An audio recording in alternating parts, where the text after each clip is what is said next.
I would like to say I'm here on special appearance. No, I think I have some rights here. That I'm a living soul. I am not the straw man of the all caps. Okay. We'll get to that in a moment. So I am waiving waiving, I am not waiving any of my rights. Ma'am. What statutes or what law or what are you saying here are the charges? Because this does not match. Sorry, I have cotton mouth so bad. It's really quite simple. When you have an order to show up for court and you turn in a cut up piece of paper of it to say you're refusing to attend, that this is what happens next. That's pretty simple. Oh, did that offend you? Excuse me. I probably have more degrees than you do. This sovereign citizen, let's call her Karen, dives headfirst into chaos the moment she starts speaking. From the very first second, it's meltdown mode, non-stop talking, constantly interrupting the judge as if she's the one in charge of the courtroom. And, of course, she's rattling off the usual sovereign citizen phrases. I don't consent. I'm a living soul. I'm not the all-cap straw man. None of it holds any legal weight, but she delivers it with total confidence, like she's uncovered some secret loophole in the system. Meanwhile, the judge shows far more patience than you might expect. Instead of cutting her off immediately, he keeps trying to guide the hearing back on track while she drifts further into her own delusions. I won't spoil the rest, but let's just say things get even more chaotic before they settle down. As you watch, drop your thoughts in the comments. I genuinely want to hear how you think the judge handled this circus. Now, let's dive in and watch this sovereign citizen Karen completely crash and burn in court. Such an interesting out. All right, good morning. We are on the record in the 89th District Court for the County of Sheboygan. We're conducting the physical hearing upstairs in the circuit courtroom. It's being clerked by the 89th District Court staff down in that courtroom. And we're here in the case of In re Beth Bridgman on contempt matter. It was filed in an underlying criminal case 23-0868SD.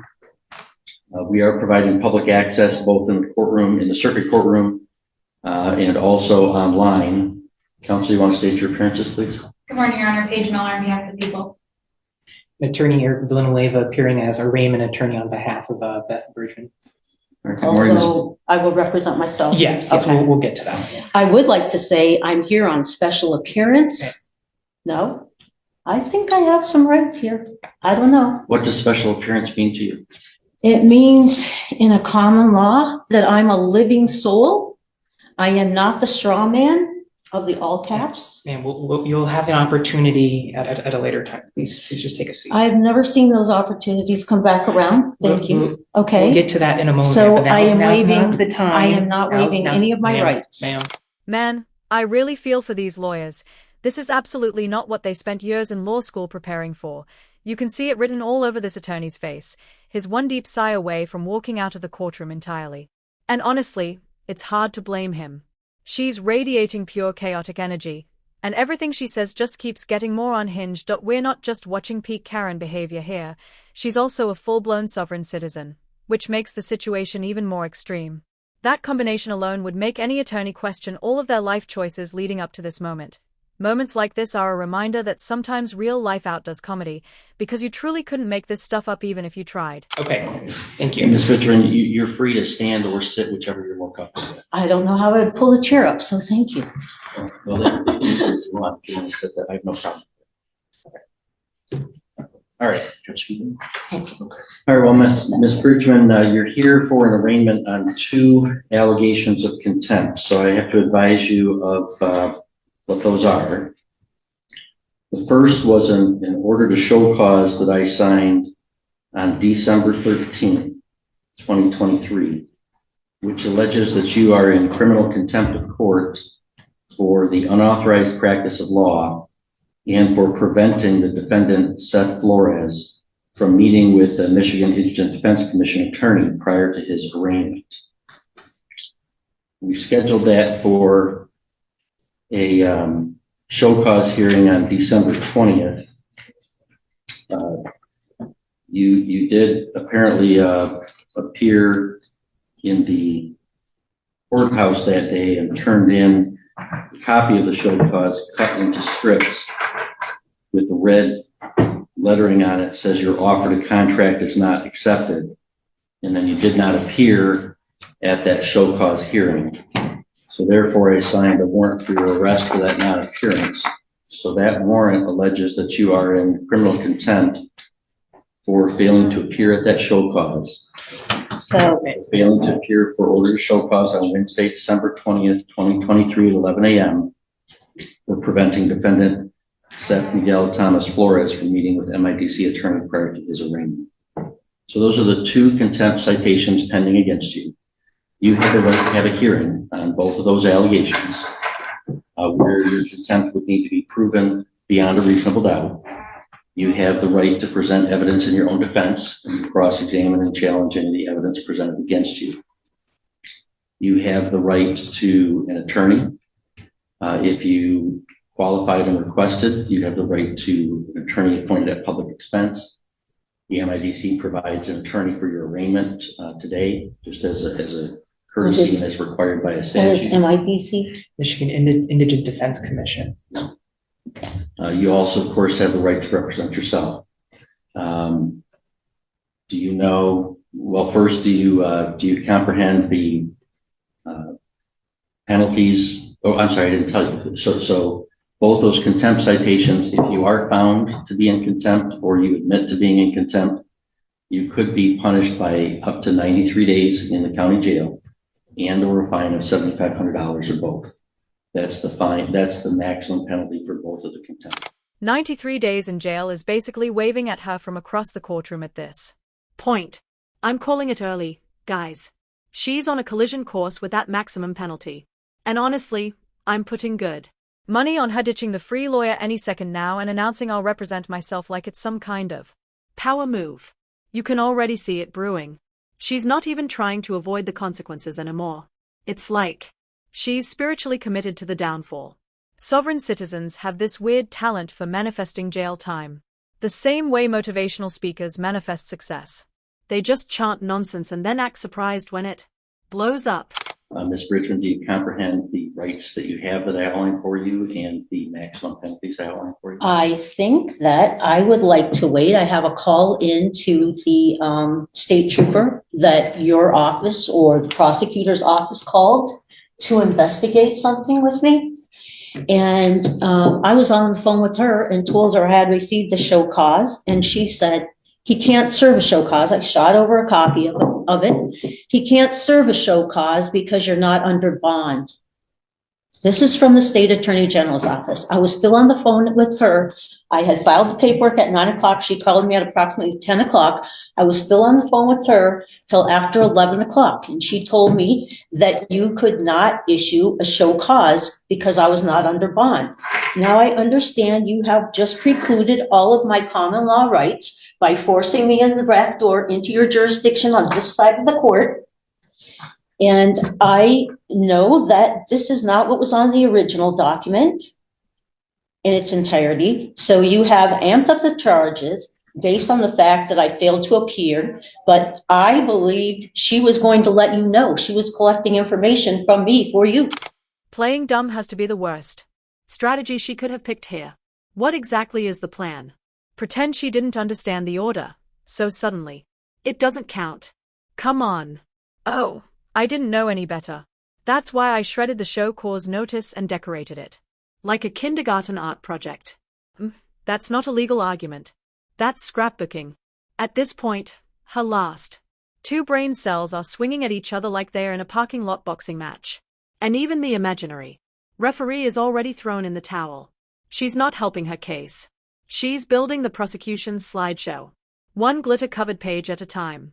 And somehow she's still convinced this is a winning move. Ma'am, Okay, now, did you just understand what the judge asked you regarding those two charges? Did you just understand that I think there's a bigger overriding issue? Thank you. Hang on. Thank I'm you. not going to have this. I'm going to fire him, actually, so thank you very much, because I will represent myself. Okay.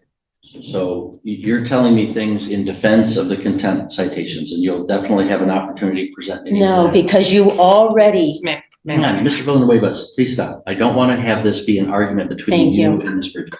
I guess I just like to state that well, I think we need to back it she's up. pleading not guilty to both of those, and that she would Okay. like to request a hearing, that she would like to represent herself at that future Okay. hearing. All right. No, Your but Honor, I all just of my want to- rights were strongly impinged upon for even when I never failed to appear. Okay. We're gonna have a hearing where you. She was working, okay, Okay, you're gonna get your Mr. hearing. Villanueva, No, I'm this directing you to is- stop thank you. arguing with Ms. Bridgman. Okay, I mean, it's a pretty serious thing to have to spend the night in jail, to be brought in handcuffs and everything else. When I was not being belligerent in that regard, she told me that it was not an authorized show cause. All right, if she told you that, she didn't have the authority to do so. But anyway, that's for the later hearing. So Well, she was today's purpose is investigating, to- okay. Today's purpose is to advise you of the 2 contempt citations. So do you comprehend the maximum penalty that those could carry and the rights that you have that I outlined for you? Now, can I ask, what statutes or what law or what are you saying here are the charges? Because this does not match, sorry, I have cotton mouth so bad. This does not match what the previous document was that you sent to me. And I have a picture of it on my phone, but my phone's not with me. Okay? I've It told does you- not say, I've told you the charges. I don't have to answer further questions about that from you. Do you understand the rights that I listed for you and the penalties? why have they changed, I'm Judge not Gaffney? answering that question. Can the prosecutor? No, Why? I need an answer to my question. Do you understand that? So you said you want to represent yourself, right? Do you wish to represent yourself and not have an attorney represent you? Yes, I Okay. do. If you want to do that, I must establish that you know what the penalties are and what your rights are. And I have to establish that you're not going to be disruptive to the court. If you refuse, So are those, then I'm going to appoint I'm not an attorney for you. refusing. Okay, then I would appoint an attorney for you and you'd not be able to represent yourself. I know, I listened to that with Trevor's case. All right, so I'm asking you, and you saw what How happened. can I Ms. Bridgman? No disrespect to the judge, but I kind of wish he'd just give the slightest nod and let the bailiff escort her straight to a holding cell because let's be honest, she's not here to answer a single question. She's here to argue with the air molecules and derail the hearing every chance she gets. The moment the judge opens his mouth, she jumps in like she's the presiding authority. She's not defending herself. She's hijacking the entire proceeding and wasting everyone's time in the room. And the worst part, she's acting like her constant interruptions are some kind of legal strategy instead of the courtroom equivalent of running in circles. The patience this judge has is unreal because most judges would have shut this circus down 5 minutes ago. I first have to make sure you know what the maximum penalties are and what your rights are. Do you not? Those maximal penalties are based on the charges, and I'm wondering how you arrived at a change in the charges. I'm not answering that question.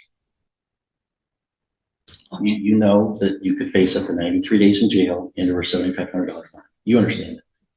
Up to that. Okay, but I don't even understand what the charges are. Okay. And do you have any questions for me about any of the rights that I listed, that you have to have an attorney and have a hearing and present evidence? Do you have any question about any of those rights? I have a whole question about the whole context of everything today, Judge Gaffier. It's really quite simple. When you have an order to show up for court and you turn in a cut up piece of paper of it to say you're refusing to attend, that this is what happens next. That's pretty simple. Oh, did that offend you? No, it did not offend me. It was a contempt of court. It's a It's not common law about thing. anybody's personal feelings. It's about the authority of the court to compel appearances. You did not appear. So I do believe, based upon your answers, that you do understand the maximum penalties that you face and the rights that you have. So, Ms. Bridgman, Mr. Villanueva indicated that you wish to plead not guilty to those charges of contempt. I gather from your comments that you would agree that you're not pleading guilty to those, correct? Okay. All right, so we'll enter a not guilty plea on your behalf to both contempt citations. We'll schedule this for a hearing where the prosecutor will present evidence, and you can present evidence in your defense. If you want to have an officer come testify on your behalf, you can certainly do so. I would like to request a trial by jury. There is no right to trial by jury in a contempt matter. So Oh. that request would be denied. Okay, so then there's no chance to understand what you're charging me with prior to this hearing. I've told you what you charged. I can read it again if you want.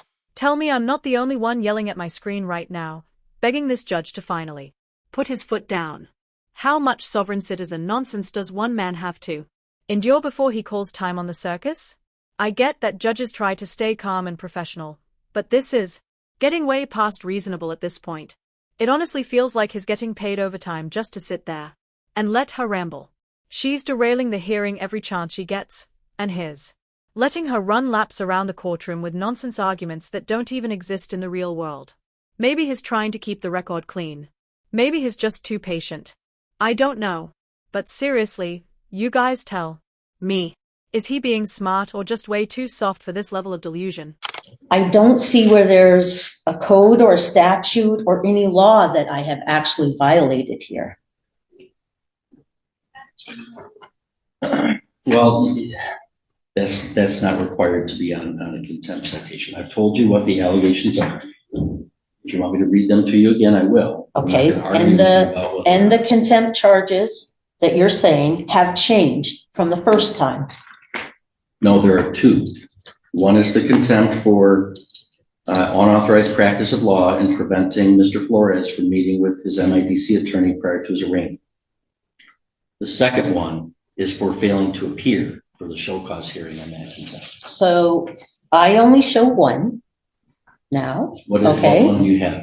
And this is preventing. And how did you arrive at this at a later date than to issue a bench warrant? Mr. Villanueva? There's two items checkmarked here. This is after the fact. So then you added a different charge than the previous one about the same date. Ma'am, he read two charges. There's two charges marked here. Excuse me. I probably have more degrees than you do. Hold on. Is she actually bragging about having more degrees from where? Sovereign Citizen Community College. Or maybe she's counting that McDonald's orientation video she watched a decade ago as higher education. Because the way she's arguing, her IQ is hovering somewhere between lukewarm soup and unplugged toaster. Yet, she's standing there like she's gearing up for a Supreme Court showdown, completely oblivious to how ridiculous she sounds. Meanwhile, her attorney looks like his, praying the judge will tag him out before she fold herself harder than a bargain bin lawn chair in a WWE backstage brawl. You can literally see him calculating how much emotional damage this hearing is causing. All right, Okay, all right. now. I'm going to find that. Please, Judge Gothier. Sure, go ahead. Thank you. Okay. So the first one was that I was practicing law. That was the first one. That's the show cause that you say I failed to appear for. No, it was contempt for unauthorized practice of law and preventing defendant Flores from meeting with MIDC attorney prior to his arraignment. That was on the original. No, I have a picture of the original one. This is why I'm not sure. Do you have a copy of that show cause in front of you right now or no? This one. Would you like to see what she has But- here? I just, so if Okay, you don't. so how do I defend? Hang on. If you do not have in front of you right now a copy of the first show cause, I'm happy to provide a copy to you. So how did you arrive at a second show cause? Because you didn't show up. The second show cause is for failing to show But I wasn't on bond. So both show causes are not in effect because I'm not on bond. Okay, she's completely off the mark here. She keeps insisting the show cause order magically doesn't count because she wasn't on bond. But that's not even close to how the system works. A show cause order comes from the court's inherent authority, not from whatever imaginary loophole she thinks she found. If you're under any form of court supervision, bond, bail, release conditions, or even just an active case, you're still required to show up when ordered. Not being on bond doesn't give you a free pass to ignore court paperwork. It just means you're misunderstanding the law on a spectacular level. And honestly, this isn't complicated. It's basic Courtroom 101, but somehow she's turning it into rocket science she refuses to learn. Your Honor, what is the date of the first show calls? December 20th. Oh, sorry. That was before the December 20th. You may view this document. This is out of the court file. You may view it and then back. Judge Gothier, do I have any other recourse to clarify where I was on that day and the information that I was going off of by your own investigator? You do. And that is a hearing date. Today, we're going to schedule a hearing date and you can present that evidence at that time. And how will the hearing affect a trial by jury? As I told you, there's no right to trial by jury for a content charge. Oh, so this is a perfect nice little tidy package for everything. I see she's staring at those documents like she's seconds away from tearing them into strips and busting out her signature red crayon artwork. Again, at this point, every official court paper might as well be part of her personal arts and crafts collection. It's like she genuinely believes that decorating legal documents somehow makes them invalid. The judge hands her a form and she looks at it the same way a toddler sees a blank coloring sheet. An opportunity, not a responsibility. And, honestly, with how committed she is to the bit, I wouldn't be surprised if she tries to bring glitter glue to the next hearing. Your Honor, what is the date of the first show cause? December 20th. No, the December. Sorry, that was before the December 20th. Sorry. You may view this document. This is out of the court file. You may view it and then send it back. Judge Gothier, do I have any other recourse to clarify where I was on that day and the information that I was going off of by your own investigator? You do. You do. Okay. That is a hearing date. Today we're going to schedule a hearing date and you can present that evidence at that time. And how will the hearing affect a trial by jury? As I told you, there is no right to trial by jury For in a contempt charge. So I can so schedule this is a perfect, nice little tidy package for everything. I see. I can't shake the feeling that in her head, this sovereign citizen Karen is treating the whole thing like playtime. Ooh, I get to represent myself. This is going to be so fun. She's practically buzzing like someone just handed her a fresh pack of crayons and a blank activity sheet. But this isn't recess, and she's not at a craft table. She's standing in a courtroom where real consequences exist. She's acting like self-representation is some magical power-up instead of a guaranteed fast track to disaster. The judge is trying to walk her through the basics and she's over here smiling like she's about to win a prize for participation. Reality hasn't hit her yet, but trust me, it's coming. Okay. So I can schedule this for a contempt hearing on Thursday, January 11th at 2 p.m. I think that would be way too soon for me. Thank you. Why is that? I need to get to some of the documentation and follow up with that state trooper, as well as perhaps a few other people, because I'm guessing, am I supposed to just talk to the prosecutor without the other witnesses that I had in my presence at the same time?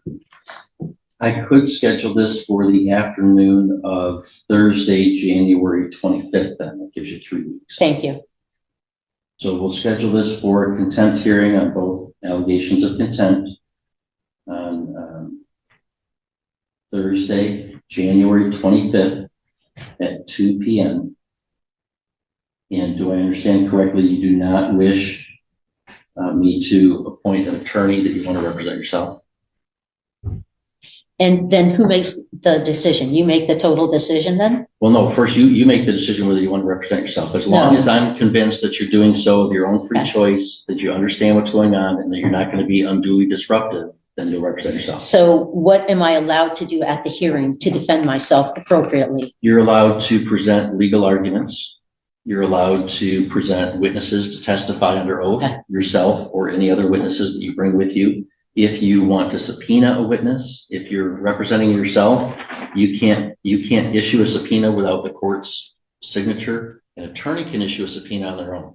So if you want to subpoena somebody, what you would do is you go to the court clerk, they give you the paperwork, you'd fill out the subpoena, they would give it to me to review, and if it looks like it's reasonably, connected or relevant to the case, I would sign the subpoena, and it would be given back to you for you to serve upon the person to compel their appearance. I did not even get to watch the video that day because I was still on the phone with the trooper. And then people told me after I went up for Christmas that there was maybe a bench warrant, that you had issued a bench warrant, but everybody looked for it online at VineLink and couldn't find any bench warrant. So I was not trying to. I thought that trooper had told you what she told me, that I wasn't on bond, so I couldn't have a show cause. Okay, well, that's all gonna be sorted out at the hearing, okay? We don't have to sort all that out today. Well, that's a lot of overnight in being arrested downtown and everything for a misunderstanding that I would like to, Mr. Richmond, I mean, okay, you know, you're I not- get it, You're not. Judge fooling- Gothier, I know what happened, You're but not fooling me. I've got the show cause that you apparently cut up into little strips and wrote. yeah, but I brought it at 9 o'clock because do you know that that's actually a common law practice?